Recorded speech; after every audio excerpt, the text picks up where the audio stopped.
그래서 얼마 전에 굉장히 크게 유행했던 드라마가 있죠. 더 글로리란 드라마 아실 겁니다. 학창 시절에 학교 폭력을 당했던 피해자가 성인이 되어서 자신에게 피해를 줬던 가해자들을 하나하나 복수한다는 내용이죠. 그와 유사한 드라마들이 계속해서 지금도 방영이 또 되고 있는 것 같아요. 그런 내용들을 좀 보면은 피해를 당한 당사자 혹은 다른 사람이 그 가해자를 복수하고 하는 내용들인데요. 심판하는 것이죠. 이런 드라마들을 통해서 우리에게 주는 메시지는 사회나 국가가 그 피해자들 개인을 보호해 주지 못하는 현실에 대한 좀 꼬집는 멘트가 들어 있다고 보여져요. 학교도 보호해 주지 않고 또 공동체도 보호해 줄 수 없고 공권력도 그렇고 심지어는 사법 시스템도 공정하게 정확하게 심판을 행하지 않는다는 것을 우리는 이런 드라마들을 통해 알 수 있는데요. 왜냐하면 이런 드라마들을 통해서 정말 이 내용에 공감하고 또 정말 드라마와 똑같은 일을 경험했던 사람들이 자기의 이야기들을 SNS나 이런 데 올리는 것을 보면은 그런 것들을 우리가 알 수 있죠. 우리가 사는 이곳 이 독일 땅은 이 서구 사회 문화권은요, 중세에서 근대로 넘어가면서 많은 변화들이 있었습니다. 그 중에서 가장 큰 변화 중에 하나라고 얘기한다면 바로 개인의 권리에 대한 부분이에요.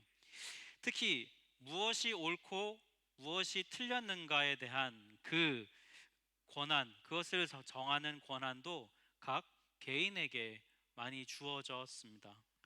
그러다 보니까 어떤 문제에 대해서 무엇이 옳은지 틀렸는지를 정하는 그 기준에 대해서 각각 사람마다 다 자기만의 기준을 갖게 되는 시대, 그걸 우리 소위 말해 포스트 모던 시대라고도 하는데요.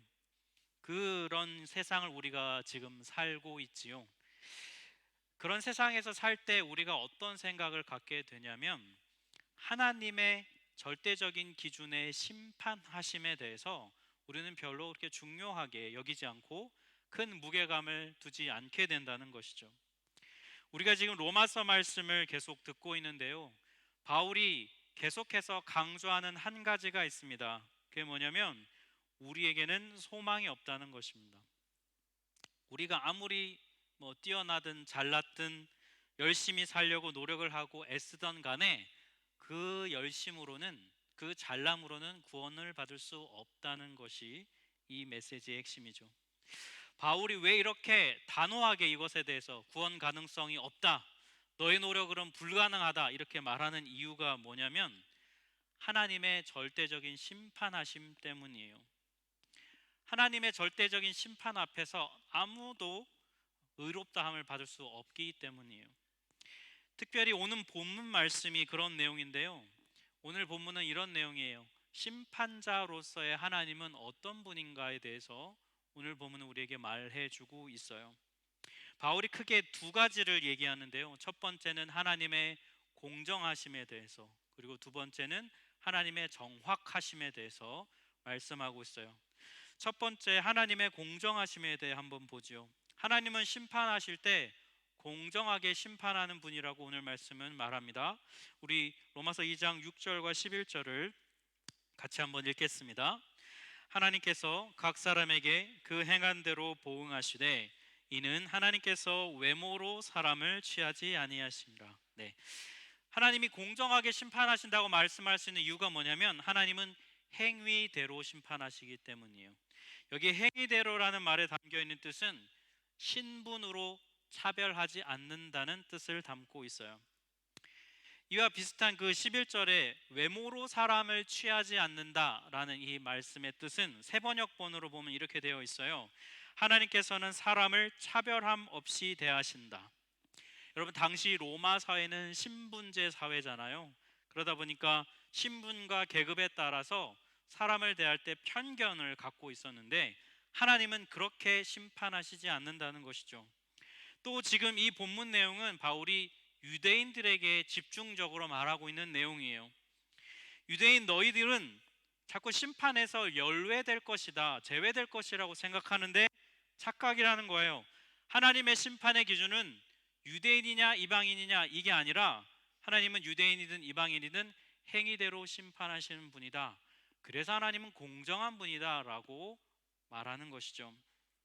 그리고 이어지는 7절부터 10절까지는 하나님이 공정하게 심판하시는데 과연 그 내용이 어떤 것인지를 좀 더 구체적으로 말해줘요. 우리 로마서 2장 9절과 10절 세 번역본으로 같이 한번 합독하겠습니다.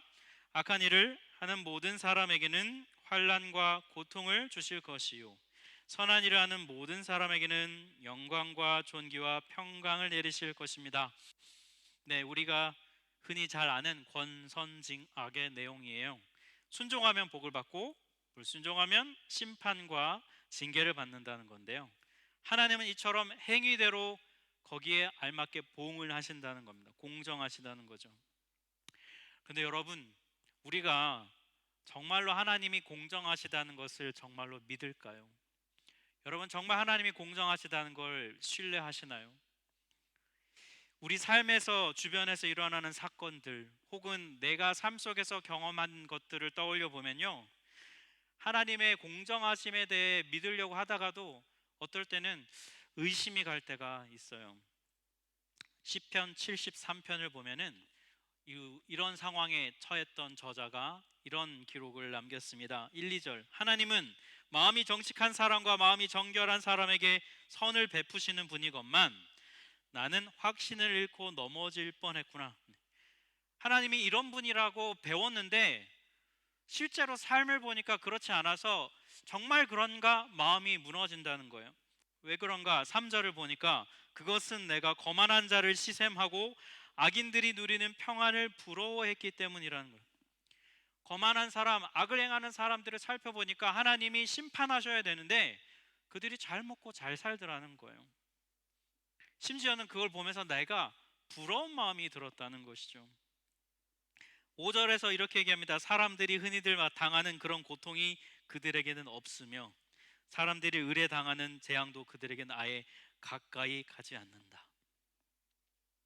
여러분, 우리가 주변에서 우리가 말은 하진 않지만 그 사람을 보면서 이런 마음을 품을 때가 있죠. 하나님은 뭐 하시나? 저 사람 안 데려가고 이런 마음을 우리 이렇게 속으로 가질 때가 있어요. 근데 그 사람 안 데려가고 멀쩡합니다. 정말 잘 살고요. 그리고 심지어 아프지도 않아요. 그런 사람들은. 우리는 막 하나님 잘 믿어보려고 애쓰는 사람들은 막 여기 아프고 허리 아프고 머리 아프고 뭐 맨날 감기 걸리고 맨날 순종하고 막 비빌거리고 하는데 그런 사람들은 뭐 이렇게 별로 아프지도 않고 건강하게 잘 살아요. 여러분, 세상 사람들, 하나님을 좋아하지도 않고 싫어하는, 하나님을 별 경외하지도 않은 사람들이 잘 사는 모습을 보면 우리의 마음에 이런 생각이 들어요. 정직하게 살아봐야 소용없어. 저렇게 잘 살잖아 저들은. 그래서 우리는 하나님의 공정하심에 대해서 의심하게 돼요. 그래서 시편 73편 13절처럼 이렇게 얘기합니다. 이렇다면 내가 깨끗한 마음으로 살아온 것과 내 손으로 죄를 짓지 않고 깨끗하게 살아온 것이 허사라는 말인가? 헛된 일이라는 것인가? 하나님의 공정하심을 의심하고 믿지 못하면요, 그러면 그 다음 단계는 뭐냐면 우리는 세상 방식을 따라 살게 됩니다. 내가 부러워했던 그 사람, 저렇게 살아도 아무 문제가 없네 싶은 그 방식대로 우리는 살아가게 돼요. 왜요? 여러분, 나만 손해 볼 수 없잖아요. 나만 바보처럼 살 수는 없잖아요. 이런 상황에 우리 그리스도인들도 처하게 됩니다. 이런 상황에 있을 때 우리는 어떻게 이런 흐름에서, 이런 생각의 패턴에서 빠져나올 수 있을까요? 시편 73편 17절에 보면 저자는 이렇게 고백해요. 우리 같이 한번 한 목소리로 읽겠습니다. 그러나 마침내 하나님의 성소에 들어가서야 악한 자들의 종말이 어떻게 되리라는 것을 깨닫게 되었습니다. 이 사람 이런 거예요. 지금 내 눈에 보기에 현재를 보니까 저 사람들 너무 멀쩡하게 잘 살아서 하나님이 심판하시는지 하나님의 공정하심에 대해 의심이 든다는 거예요.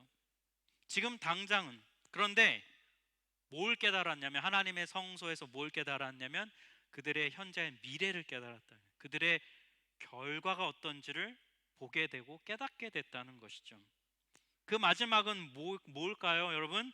오늘 로마서 2장 8절 보면 그 결론이 나옵니다. 이기심에 사로잡혀서 진리를 거스르고 불의를 따르는 사람에게는 진노와 분노를 쏟으실 것입니다. 우리가 앞서 로마서 1장 후반부에서요, 하나님을 싫어하는 사람들에 대한 하나님의 심판의 방법이 여러분 뭐였습니까? 하나님이 그들을 어떻게 하셨어요? 그냥 내버려 두셨죠. 그게 하나님의 현재적 심판이에요. 지금 현재에 대한, 지금 우리 눈에 보이기엔 그런 거예요. 그런데 여기 8절에서 말하는 진노와 분노를 쏟으신다는 건 뭐냐면 미래적 심판을 얘기합니다. 하나님이 결국은 그들의 불순종에 대해서 그냥 간과하시진 않는다는 거예요. 진노와 분노를 쏟으신다는 겁니다. 그래서 이 시편 73편을 쓴 저자는 미래의 하나님의 심판에 대한 확실성을 지금 오늘 깨달았다는 거예요. 아, 정말 그렇구나. 미리 그걸 깨달았다는 것이죠. 하나님의 성소에서, 하나님의 말씀 앞에서. 그러면 여러분, 그래도 우리에게는 좀 이런 의문이 들어요. 하나님, 그러면 현재 이걸 쏟으시면 되지, 분노를. 왜 꼭 이거를 마지막 때야 이 일을 행하실까? 거기에 대해서는 우리 지난주에 봤던 로마서 2장 4절이 답을 주고 있어요. 혹 내가 하나님의 인자하심이 너를 인도하여 회개하게 하심을 알지 못하여 그의 길이 참으심이 풍성함을 멸시하느냐. 이 무슨 말이냐면 하나님이 너에게 길이 참아 주셔서 너가 회개하고 돌아오지 않았냐. 그런 것처럼 하나님이 지금 그 사람에 대해서도 뭘 하고 계신 거예요? 길이 참고 계신다는 거예요. 우리가 미워하는 그 악인, 하나님 저 사람 안 데려가고 뭐 하시나 하는 바로 그 사람도 하나님은 사랑하신다는 것이죠. 오래 참고 계신다는 거예요. 회개하고 돌아오기를 기다리고 계신다는 거예요. 그래서 하나님의 이 성품 때문에 우리가 느끼기에 하나님의 심판이 더디다고 느끼는 것이죠. 그리고 그 결과는요, 하나님의 공정하심에 대해서 우린 자꾸 의심하게 된다는 거예요. 같은 목회를 하는 목사님들 중에서도 보면요, 정말 약삭 빠른 분들이 있어요. 이렇게 정말 이렇게 눈치도 빠르고 계산도 빨라서 이렇게 적절하게 사역지들을 찰찰찰 이렇게 착착착 이렇게 단계를 밟아가는 그런 분들도 있어요.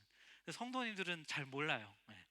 이게 같은 목회자끼리 같은 업계에 있으면 이렇게 보이는 게 있거든요. 네. 여러분, 저도 그런지도 몰라요, 여러분. 네. 조심하셔야 돼요. 네. 직장에서도 보면요, 그렇잖아요. 같이 일하는데 뭐 이렇게 잘 안 하다가도 이렇게 상황과 눈치가 빨라가지고 일은 적당히 하면서 막 많이 잘하는 것처럼 부풀려 갖고 결과를 좋게 내는 그런 사람들 보면 아우, 진짜 여러분 얼마나 얄밉습니까, 그죠? 교회에서도 보면 그래요. 교회에서는 사람들이 볼 때는 일 안 하고 있다가 사람들이 막 보이는 데서 막 이렇게 열심히 막 하는 척 해가지고 인정받고 막 그러면 진짜 막 때려주고 싶잖아요, 진짜. 성도만 아니면. 근데 그런 사람도 하나님이 사랑하신다. 네. 여러분, 하나님의 공정하심을 우리가 정말로 믿는가?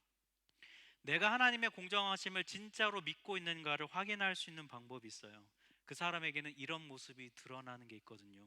오늘 보면 7절 말씀인데 같이 한 목소리로 합독하겠습니다. 참고 선을 행하여 영광과 존귀와 썩지 아니함을 구하는 자에게는 영생으로 하신다. 네. 여기 보면 하나님의 공정하심을 믿는 사람의 삶의 특징은 이번 두 가지가 있는데 참고 선을 행하는 거예요. 네. 하나님의 공정하심을 믿는 사람은 인내해요. 참는 겁니다. 하나님의 공정하심이 의심이 드는 상황들을 마주 대하잖아요.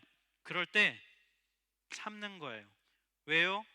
하나님이 심판 안 하시는 게 아니라 하나님이 심판을 뒤로 미루신다는 것을 믿기 때문이에요. 그런 하나님이 뭡니까? 나도 참아주셨지 라고 생각하며 인내하고 참는 사람이에요. 또 여러분이 인내가 마음 자세에 대한 것이라면 하나님의 공정하심을 믿는 사람은 몸으로 또 드러나는 게 있어요. 그게 뭐냐면 바로 선을 행하는 것입니다. 하나님을 싫어하고 자기가 주인 되어 사는 그런 세상 사람들이 형통을 보다 보면요, 선을 행하는 내가 바보같이 느껴질 때가 있지요. 내가 이거 해야 뭐하나, 네, 저들만 좋은 일 하는데. 저도 하나님의 선을 행하다 보면 가끔 목회자인 저를 이렇게 이용하는 사람들이 있어요. 자기 힘들 때만 막 연락하고, 자기 괜찮을 때는 아무 연락도 없고, 그럼 막 이용당한 것 같은 느낌이 여러분 저도 들 때가 있어요, 여러분. 네. 그럴 때 막 좀 마음이 그런 마음이 들 때도 있습니다만, 그러나 선을 행하는 것은, 그럼에도 불구하고 선을 행하는 것은 뭐예요? 하나님의 공정하심을 믿는 거예요. 바보 같아 보여도요, 선을 행해야 합니다. 그것이 바로 하나님이 공정하시던 분이라는 것을 우리가 믿는 믿음의 모습이라는 거예요. 갈라디아서 6장 8절과 9절에 보면은 이 부분에 대해서 우리에게 이렇게 권면하고 있어요. 우리 이거 같이 한 목소리로 합독하겠습니다. 자기의 육체를 위하여 심는 자는 육체로부터 썩어질 것을 거두고 성령을 위하여 심는 자는 성령으로부터 영생을 거두리라. 우리가 선을 행하되 낙심하지 말지니 포기하지 아니하면 때가 이름에 거두리라. 여러분, 때가 이름에 거두리라. 제가 이 말씀을 보는데 이 말씀이 너무 마음에 확 들어왔어요. 때가 이르면 거둘 때가 있다고 하나님은 약속해 주세요. 네. 그러니 사랑하는 여러분, 낙심하지 마십시오. 네. 하나님의 공정하심을 의심하지 마십시오. 공정하신 하나님은 반드시 갚아 주실 것입니다. 지금 당장은 아니지만 반드시 심판을 행하십니다. 그러니 하나님의 공정하심을 믿고 참고 인내하며 선을 행함으로 영생의 복을 누리는 여러분 되시기를 축복합니다. 네. 두 번째로 오늘 본문에서 얘기하는 심판자로서의 하나님의 성품은 정확성이에요. 오늘 본문 16절 말씀 같이 합독하겠습니다. 곧 나의 복음에 이른 바와 같이 하나님이 예수 그리스도로 말미암아 사람들의 은밀한 것을 심판하시는 그날이라. 여러분, 법정에 가보신 분이 계신지 모르겠습니다. 혹은 법정 안 가보더라도 우리가 법정 드라마나 영화를 보면은요, 원고와 피고, 때로는 검사와 변호사인 경우들이 있는데 서로 어떤 사안을 놓고 다투지요. 그럴 때 보면 원고 측과 피고 측 모두 보면 최대한 자기에게 불리한 거는 무조건 다 어떻게든 감춥니다. 그리고 최대한 상대방의 잘못을 최대한 부각시키는 것이 법정에서 일어나는 일이죠. 그래서 재판을 준비할 때를 보면은 유능한 변호사나 유능한 검사는 뭘 합니까? 상대방이 뭘 숨기려고 하는지를 파악하는 사람이에요. 그래서 그거를 끄집어내서 재판장에서 이렇게 공개하고 드러내는 사람. 그가 굉장히 유능한 변호사가 되겠죠. 여러분, 그래서 재판은요, 은밀한 모든 것이 다 밝혀지고 드러나는 곳이에요. 이와 비슷한 곳이 하나 있는데 여러분, 청문회예요. 청문회. 한국은 장관이나 뭐 총리나 이런 정부 고위직이 되려면 청문회를 하잖아요. 여러분, 청문회 한번 하면 어떻게 됩니까? 네. 완전 그냥 인생 끝나잖아요, 여러분. 네. 거의 뭐 신상 다 털리잖아요. 평소에는 그렇게 남들한테 인정받고 막 유능하고 이 사람 정말 괜찮은 사람이라고 했던 사람도 청문회만 한번 들어갔다 나오면 그냥 모든 과거가 싹 다 폭로되는 것이죠.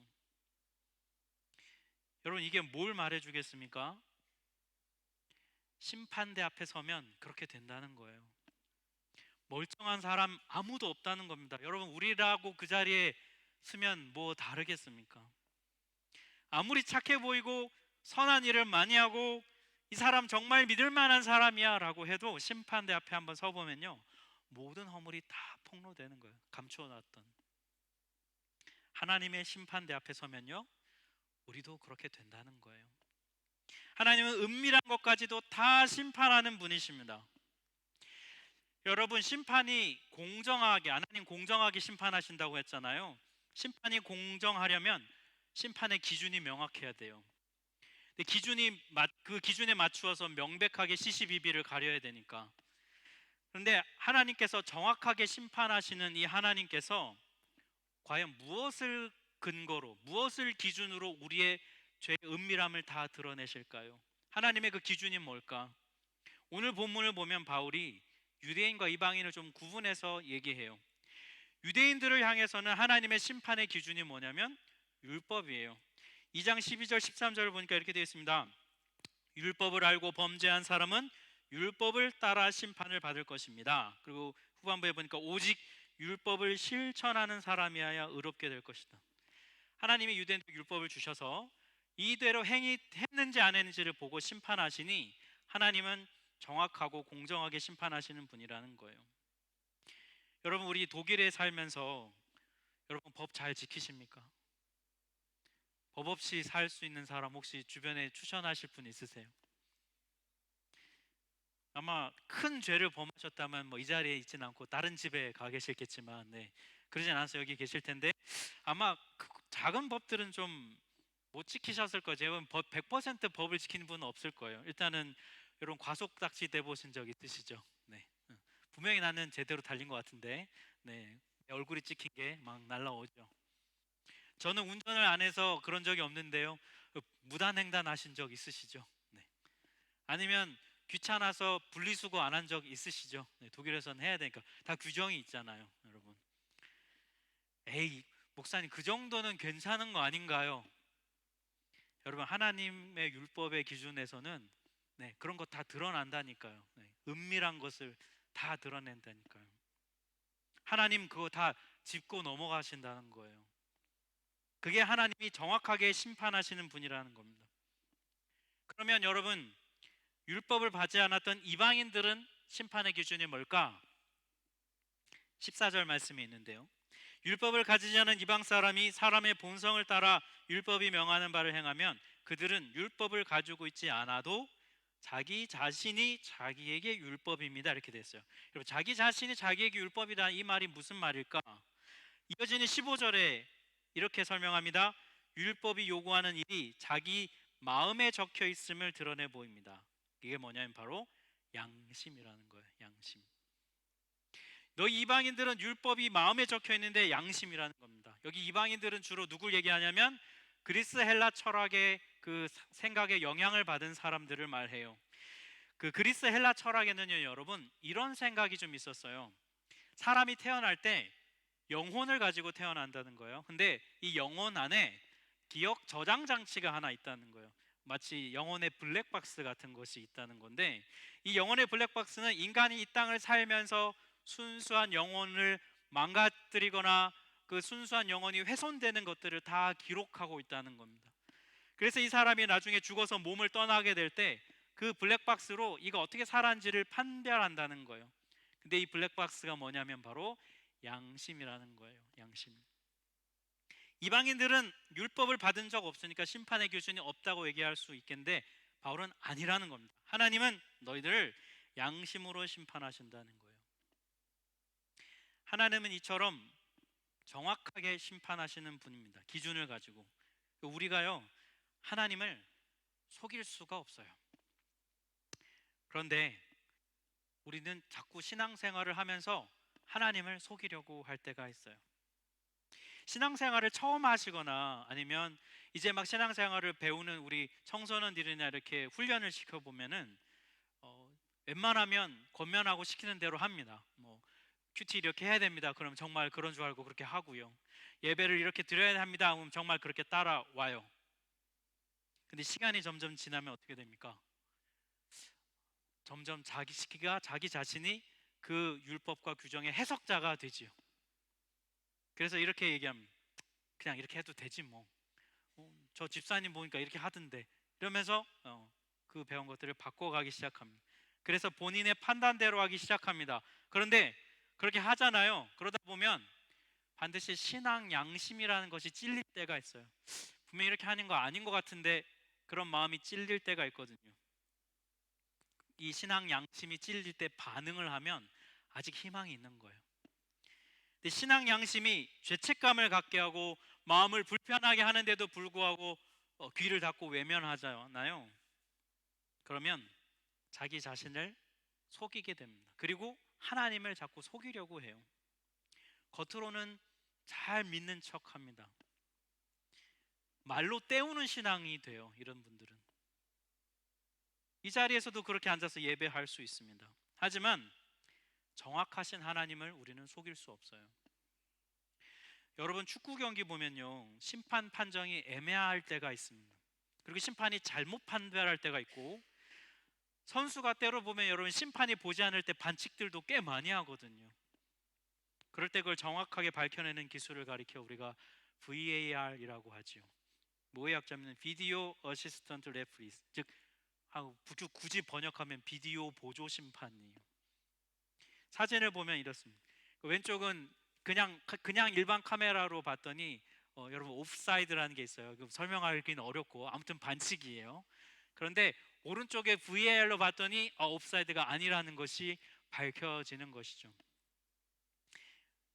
그래서 이 경기 결과에 영향을 줄 만한 중요한 순간에는 심판이 이 표시를 하고 가서 카메라를 보고 VAR을 통해서 다시 판정을 번복하거나 올바르게 판별하는 경향이 있어요. 여러분, 우리 신앙에도 VAR이 있어요. 뭘까요, 여러분? 바로 말씀이에요.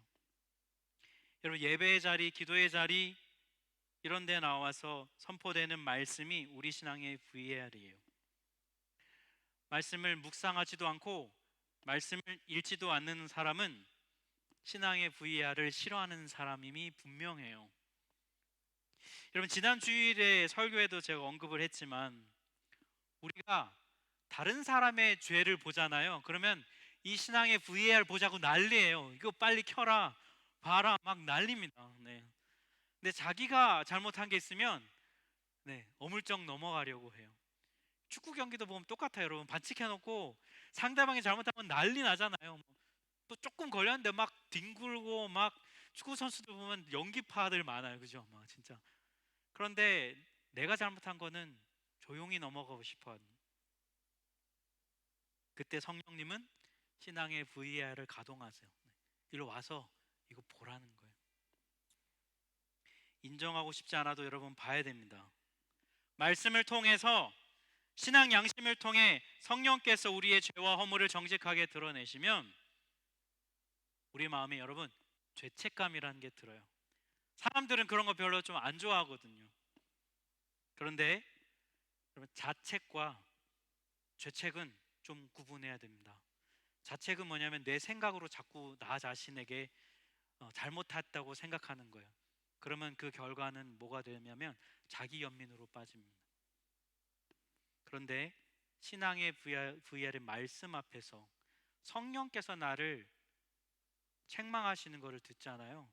그는 자기 연민이 아니라 회개의 자리로 나가게 돼요. 그러면 회복이 일어나게 됩니다. 말씀 앞에 서야 정확한 우리 자신을 발견할 수 있어요.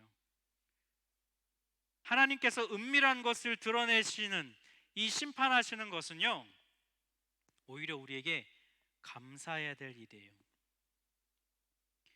우리 영혼에 여러분 MRT 검사를 해주시는 거예요. 도대체 우리 안에 뭐가 문제가 있는지, 우리도 몰랐던 암세포가 있는 건 아닌지 성령께서 드러내실 때 그것들을 깨닫고 회복의 자리로 나아가는 것이 여러분 이게 오히려 은혜고 감사한 일이에요. 그러니 사랑하는 여러분, 제발 말씀 앞에 서십시오. 제발 큐티 하자면 하고요. 말씀 읽자면 읽고 기도하자면 기도의 자리로 나오세요. 내가 옛날 다 해봤는데 하면서 여러분 자꾸 스스로를 속이지 말고 하나님을 속이려고 들지 마세요. 여러분의 신앙생활 경험이 많아질수록 하나님을 더 사랑하게 만들던가요? 아니면 여러분 잔머리 굴리도록 만들던가요? 여러분의 신앙생활 경험은 어느 방향으로 가고 있습니까? 하나님을 더 사랑하게 만들지 못하는 경험은 독입니다. VR을 통해 판독되면 버려야 하는 거예요. 은밀한 걸 드러내고 정확하게 심판하시는 그 하나님 앞에, 그 말씀 앞에 서십시오. 회개함을 통해 여러분 영생을 누리시기를 바랍니다. 여러분, 공정하고 정확하게 심판하시는 이 하나님의 심판을 누가 피할 수 있겠습니까? 이 심판대 앞에서 누가 나는 무죄입니다라고 여러분 누가 말할 수 있겠어요? 아무도 없어요. 여러분, 우리 모두 다 유죄예요. 그런데 그런 우리를 살리시려고 예수님이 우리 대신에 유죄 판결을 받아주셨어요. 하나님도요, 십자가에서는 예수를 봐주지 않았습니다. 공정하고 정확하게 하나님은 심판하셨어요. 십자가의 예수님은 그렇게 죽어가셨습니다. 그래서요, 예수님의 십자가의 죽음은요, 우리가 은혜로 공짜로 받았지만 하나님은 공정하고 정확한 심판의 혹독한 대가를 치르신 곳이에요. 그 덕에 우리가 오늘 이 자리에 있는 것입니다. 여러분, 하나님의 은혜를요, 싸구려로 만들지 마세요. 죄에 대해서 대충 적당히 얼버무리면서 넘어가는 것은 예수님의 이 십자가를 욕되게 만드는 것이에요. 하나님은 공정하고 정확한 분이십니다. 하나님은 이렇게 우리를 심판하실 거예요. 그러니 여러분, 십자가를 똑바로 보십시오. 왜냐하면 저기는 우리가 밝혀져야, 우리의 죄가 밝히 드러날 심판의 자리거든요. 그런데 그 자리에 예수님이 대신, 우리 대신 심판을 받아주셨어요. 그러니 하나님의 분명하고 정확하고 공정한 심판을 믿는 사람은, 그걸 두려워하는 사람은 십자가를 보면서 더 크게 감동할 것입니다. 더 크게 그 은혜에 감사하게 될 것이에요. 이런 나를 위해, 이런 나를 대신해서 예수가 죽어주셨기 때문이죠. 내가 죄인임이 드러날수록, 하나님의 성품을 심판자이심을 알아갈수록 은혜가 더 큰다는 것을 깨닫는 여러분 되시기를 축복합니다. 그래서 이 말씀을 통하여서 은혜의 길로 한 걸음 한 걸음 더 나아가는 여러분 되시기를 주님의 이름으로 축복합니다.